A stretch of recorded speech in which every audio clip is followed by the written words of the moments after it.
रोटी खाते हो, शर्म नहीं आती तुम्हें?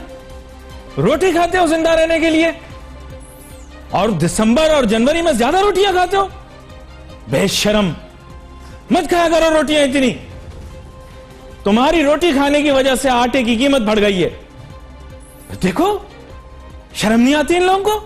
रोटियां खा रहे, सिर्फ जिंदा रहने के लिए पानी पियो। ओहो, पानी भी तो मयसर नहीं। मुझे फ्रांस के उस मशहूर बादशाह की याद आ गई, जिसके महल के बाहर लोगों का हुजूम आया। उन्होंने बड़ा शोर मचाया। क्या कहते हैं? साहब, शहर के अंदर रोटी दस्तयाब नहीं है। तो बादशाह सलामत कहते हैं, तो केक खा लो ना केक। वाह रे, हुक्मरानों की मासूमियत पर अब तो मुझे समझ नहीं आती कि मुझे शर्म आए या हंसी आए। फिर कहते हैं हमारे खिलाफ नेगेटिव प्रोपेगेंडा होता है। कोई एक चीज तो छोड़ देते जिसको महंगा ना करते। कहते हैं साहब, चक्की का आटा खाते हैं ये लोग, अपनी सेहत अच्छा करना चाहते हैं। बेशरम, चक्की का आटा खाने के शौकीन, सूजी के साथ हैं, शौकीन है बड़े। शर्म नहीं आती इनको? अपनी सेहत का और बच्चों की सेहत का ख्याल रखना चाहते हैं। कैसी कौम है ये, चक्की का आटा खाने वाले? भाई मिल का आटा खाओ, जिसमें से सारी जान तो हम निकाल देते हैं, खाली फोक छोड़ देते हैं, वो खाया करो तुम। मिले हैं भाई हमारी, उन मिलों का आटा खाओ। चक्की का आटा खाने के शौकीन। अब थोड़ी जरा कौम की भी जरा कोचराई हो जाए तो अच्छा नहीं रहेगा? जरा तुम लोगों की भी हो जाए जरा खिंचाई है। बड़े वोट दे के लाया अपनी मर्जी की हुकूमतों का है। चाहे नून हो, चाहे पीपल पार्टी हो, चाहे पीटीआई, मेरे लिए तो सबकी एक ही शक्ल है। जरा अपनी इज्जत अफजाई भी थोड़ा मुझसे करवा लो, मैं भी सस्ता हसन निसार हूं।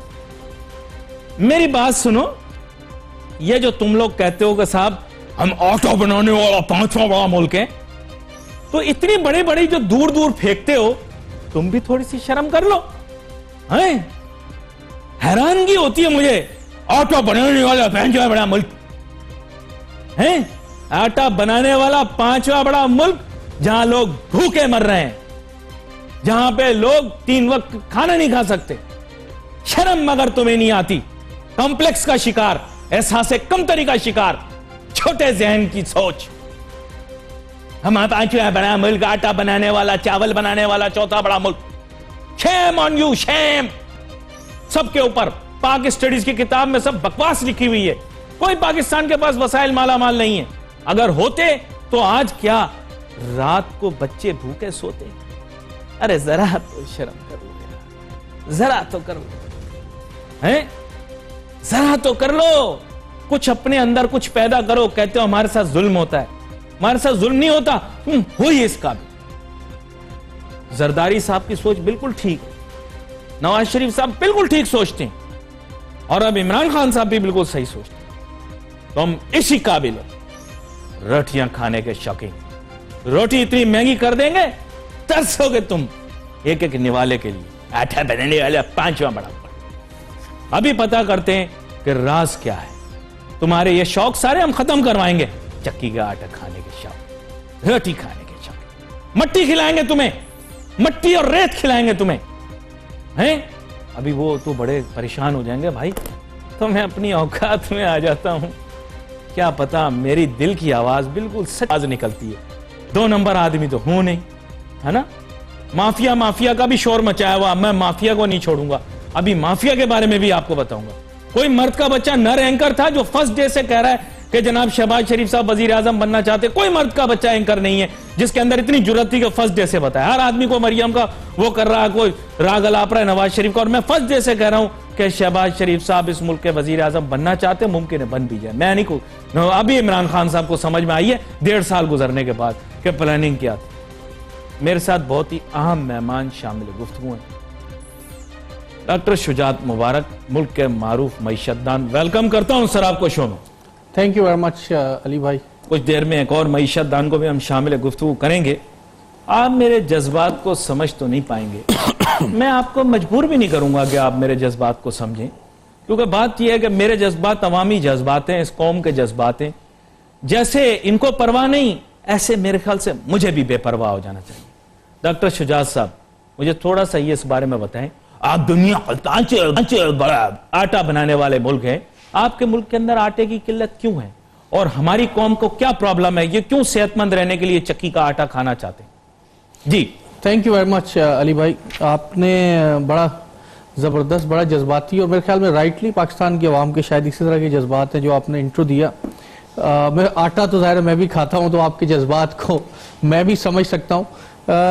सिलसिला ये है कि हमने बचपन में कहानी पढ़ी थी चिमटी की कि वो जो नॉर्मल मौसम होता है तो उस मौसम में वो दाने इकट्ठे करती है ताकि जाड़े के मौसम में जब वो बाहर नहीं निकल सकती तो वो उस खुराक को यूज़ कर सके।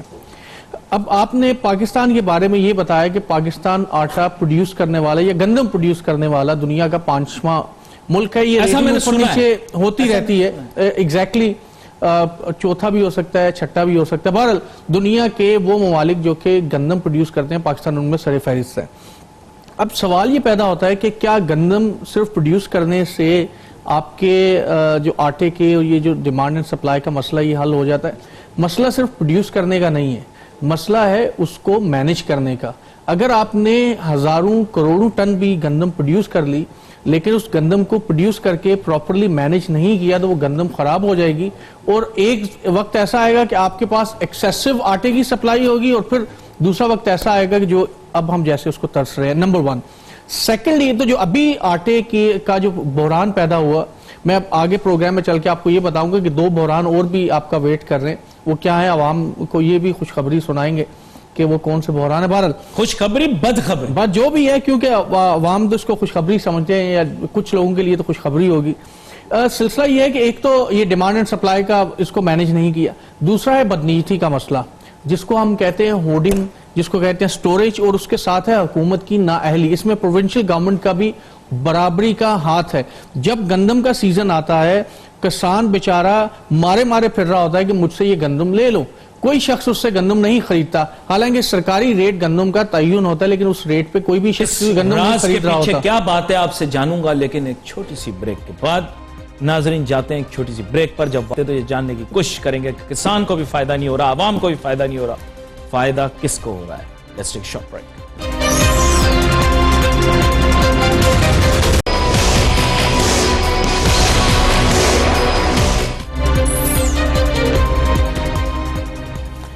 कोई भी आए कुछ अरसे के बाद तो फिर उसको माफिया के साथ ही या तो चलना पड़ता है, अगर वो लड़ने की कोशिश करता है तो फिर उसके लिए परेशानियां, मुसीबतें।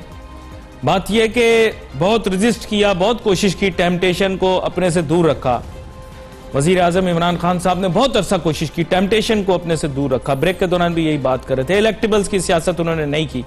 उन्होंने कहा ठीक है मैं वजीर आजम नहीं बनता, मैं कोशिश करता हूं कि मैं अखलाकी तौर पर मैं दुरुस्त संप में चलूं, लेकिन फिर मजबूरी यह है कि after all you have to succumb, यानी आपको गिव अप करना पड़ता है, क्योंकि हमारे मुल्क के अंदर इलेक्टेबल्स की सियासत है। और फिर जब इलेक्टेबल्स आ जाते हैं डॉक्टर शुजात मुबारक साहब, तो फिर उनकी बातें जैसे आप ब्रेक के दौरान कह रहे थे कि थोड़ी बहुत आपको माननी पड़ जाती हैं।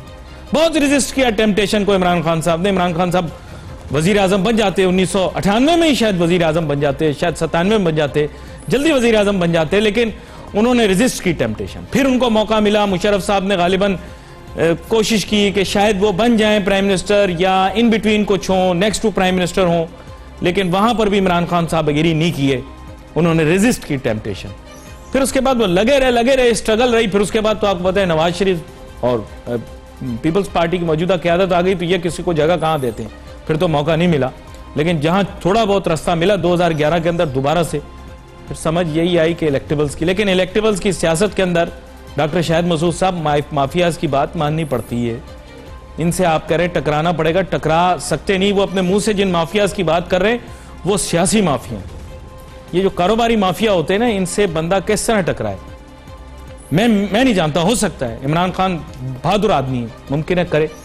जी जनाब डॉक्टर शुजात मुबारक साहब, आने वाले बहरान, मैं हकीकत पसंदाना आदमी हूं, सॉरी आपके दोस्त डॉक्टर शाहिद मसूद शायद बुरा माने, लेकिन मैं हकीकत पसंदाना आदमी हूं।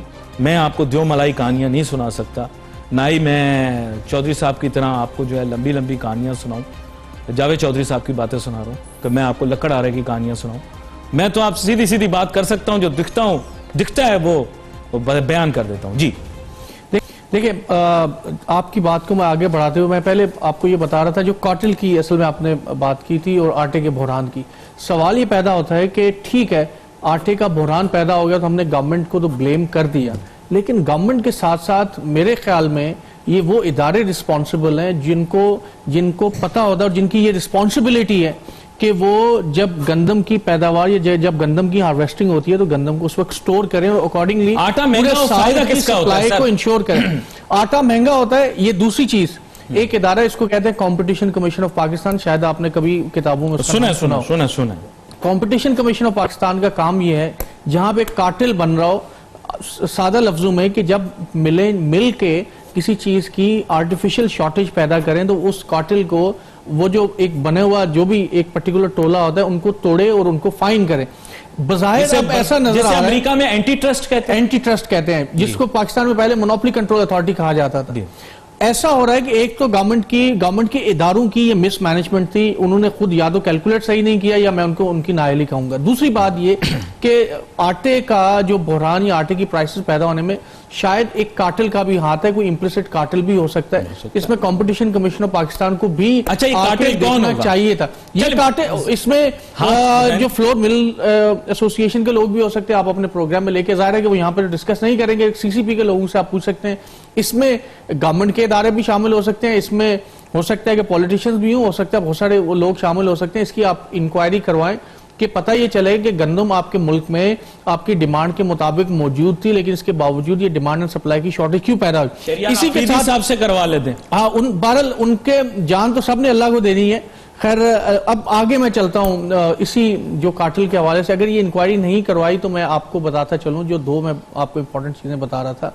एक ये कि शुगर की भी, यानी कि चीनी की प्राइसेस भी आगे जाके बढ़ने वाली हैं, क्योंकि लोग ये इस चीज को फोरकास्ट कर रहे हैं कि हो सकता है कि शुगर का दोबारा से कार्टेल बनना शुरू हो जाए। और ये पहले जैसे माजी में ऐसा हुआ था कि चीनी की प्राइसेस बहुत ज्यादा एकदम से शूट अप कर गई, इसका सोल्यूशन हो सकता है कि ये आगे चल के एक ये रोटी बहुत खाते हैं, ठीक है जी, जिंदा रहने के लिए रोटी खाते हैं, एक और भी चीज, और ये चीनी भी पीते हैं। तीसरी ये चीज कि सीमेंट का कार्टेल भी बनने वाले, या कार्टेल कहें या सीमेंट की प्राइसेस भी, सिंपली है कि सीमेंट की प्राइसेस भी बढ़ने वाली है और चीनी की प्राइसेस भी बढ़ने वाली है, क्योंकि ये नजर आ रहा है बज़ाहिर कि इन इंडस्ट्रीज में शायद कुछ कंपनीज मिलके आर्टिफिशियल शॉर्टेज को पैदा करें और आपकी प्राइसेस बढ़ जाएं। रोटी 100 रुपए की भी होगी ना, इसलिए मैं दोबारा ईमानदारी लोगों को वोट देंगे। कंपटीशन कमीशन पाकिस्तान को, इमरान खान साहब को भी ये चाहिए, जो कि कंसर्न मिनिस्ट्रीज है, उनको भी ये चाहिए कि वो इसमें अपना रोल प्ले करें। वैसे जो फूड की मिनिस्ट्री है, इसको तो इतनी इंपॉर्टेंस दी भी नहीं जाती। अगर आप पंजाब में भी देखें तो एक जो बैठे हुए हैं मोहतरम मिनिस्टर हैं फूड के, शायद वो जैन कुरैशी हैं, मुझे नहीं नाम बताता हूं आपको, वजीर खुराक पंजाब है समीउल्लाह खान साहब, और उनका शायद इसमें पर्टिकुलर तहकीक ने बताया नहीं है। तो मेरा ये गुजारिश ये होगी कि भाई आप अपने ये कंपटीशन कमीशन को थोड़ा सा फाल करें, आप खुद से इंक्वायरी करवाएं कि जब आपके मुल्क में पैदावार एक चीज की है तो फिर शॉर्टेज क्यों हो रही है। क्या ये शॉर्टेज जानबूझ के की जा रही है? क्या ये शॉर्टेज आपकी नाअहली है या ये लोगों की जानबूझ के एक डेलिब्रेट एफर्ट है जिसकी वजह से वो प्रॉफिट कमा रहे हैं? और अगर आपने इसको अभी क्रैकडाउन नहीं किया तो आइंदा आके शुगर का बनेगा कार्टेल, आपका सीमेंट का कार्टेल बनेगा और आपकी और बहुत सारे जो कार्टेल बनना शुरू होंगे और पूरे मुल्क में ये तमाशा खड़ा हो जाएगा। कमीशन ऑफ पाकिस्तान जहां भी कहीं है, जरा जाले वाले हटा के, हाँ भाई इनको जो है ना जरा दोबारा से करें। वो दो तो थे जो चेयरमैन और एक चेयरपर्सन, उनका कभी इंटरव्यू किया था एक दौर के अंदर, लेकिन अब पता नहीं कौन है। खैर मालूमात करते हैं। Let's take a short break.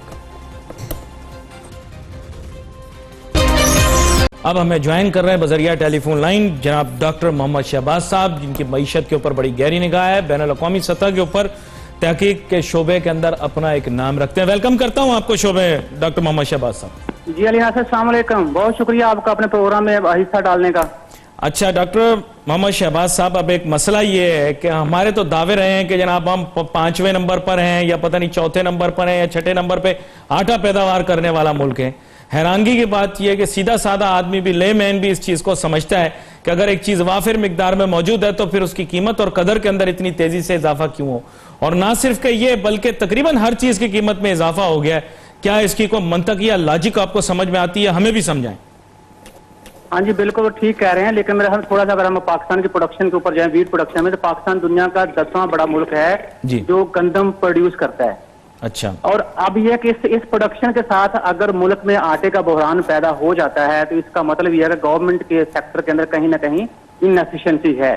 और उसके बाद बजाय से कि आप उस इनएफिशिएंसी के ऊपर काबू पाएं, लेकिन आप टीवी के ऊपर आपके जो मुतलका वजीर हैं वो अगर आके लोगों को ये कहें कि लोग तो पहले ही बहुत परेशान हैं, तो उन लोगों को ये कहा जाए कि नवंबर और दिसंबर में आके लोग रोटी ज्यादा खाते हैं। मुझे खैर इस बयान की अभी तक समझ नहीं आई कि क्या लोगों के पेट बड़े हो जाते हैं नवंबर दिसंबर के अंदर आके, या लोगों को भूख बहुत ज्यादा लग जाती है।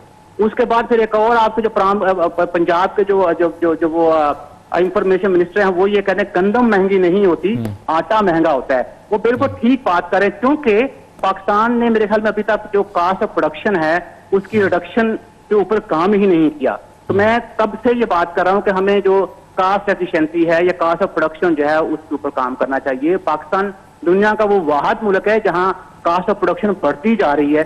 बाकी दुनिया में आप उनका इकोनॉमिक स्ट्रक्चर जो है या उनके इकोनॉमिक इंडिकेटर जो है उसके ऊपर आप तवज्जो करें, खासकर इन्फ्लेशन के पॉइंट ऑफ व्यू से, तो उसमें कास्ट ऑफ प्रोडक्शन जो है उसका बड़ा रोल है। नहीं, लेकिन दुनिया कॉस्ट में- of production basically inflationary pressure का ही आउटकम है। इनको पहले पता होना चाहिए था कि चीजें जब ये महंगी कर देंगे, बिजली महंगी कर देंगे, गैस महंगी कर देंगे, तवानाई महंगी कर देंगे, अशिया महंगी कर देंगे, वेजेस बढ़ जाएंगी, तो कॉस्ट ऑफ प्रोडक्शन तो बढ़ेगी इवेंचुअली। उसकी वजह यह है कि क्योंकि इन्फ्लेशन के अंदर जब हम कास्ट ऑफ प्रोडक्शन की बात करते हैं तो उसमें या आपका जो इलेक्ट्रिसिटी है या आपका जो गैस है या ये जितने भी इनपुट हम इस्तेमाल करते हैं, और कैपिटल की फार्म में, आपके लेबर की फार्म में लेबर की वेजेस ज्यादा हैं, बल्कि वो इतनी ज्यादा नहीं है जितनी हम उसको बात कर, लेकिन कैपिटल जो है उसकी रनिंग कास्ट बहुत ज्यादा है। आपको पता है कि पाकिस्तान जो है सबसे महंगी बिजली प्रोड्यूस कर रहा है फर्नेस ऑयल को यूज करके।